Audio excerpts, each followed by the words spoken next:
ariko se noneho abo twumva yuko bakize bo biba byagenze bite? Erega ndagira ngo mpumurize rwose abantu batwumva, abanyarwanda, abarundi, baba mu Rwanda cyangwa mu Burundi cyangwa n'abandi baba hanze ku isi hose bavuga ikirundi n'ikinyarwanda cyangwa n'abandi batari abanyarwanda n'abarundi ariko bumva ururimi tuvuga.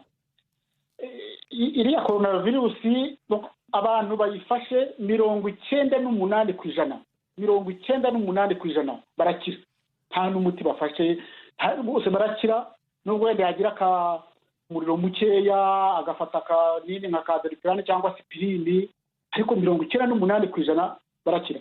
Bariya bapfa nk'uwo mu Faransa navuze ko nyine hamaze gupfa abantu 33, no 33 abenshi bafite imyaka irenga 70.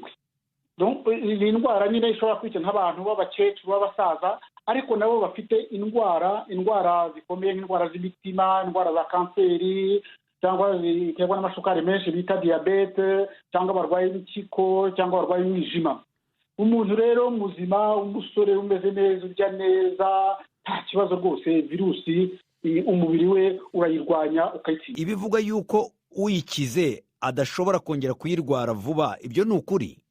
Ibyo ni ukuri kubera ko virusi zose, zaba coronavirus, zaba n'izindi za Ebola n'ibindi byose za virusi, ubundi iyo ukize virusi uba ufite urukingo rukomeye, kuko iyo virusi yinjiye mu mubiri w'umuntu, umubiri ukayirwanya, ukanayitsinda, ukayirukana, hasigaramo urukingo rutewe n'uko iyo virusi yaje mu mubiri. Mu gifaransa babyita anticorps cyangwa immunité yakize ariko babyita mu gifaransa.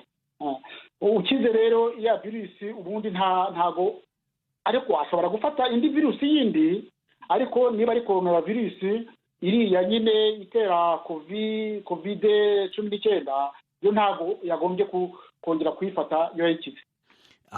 Ni ukuvuga umuntu ashobora kuyikira burundu? Wowe rwose ukayikira burundu ntwongere no kuyifata, ko virusi iko zimeze nyinshi, meme na grippe, virusi ya grippe burya hari za grippe nyinshi. Nuko mwigeze kumva mu mateka grippe yaturutse muri Espagne yisha abantu benshi cyane, ariko hari za grippe zo mu Buyapani na grippe z'ahandi.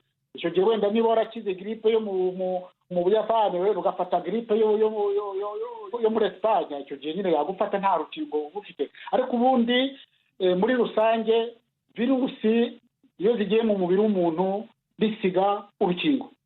Ni ukuvuga ngo ntiushobora kongera kuyirwara ubundi rwose, kereka arindi ubundi bwoko bw'iyindi virusi, naho virusi wafashe ubundi ntabwo wongera kwirwara. Keretse iyo wenda umubiri wawe wazahajwe n'izindi ndwara nyine zikomeye cyane.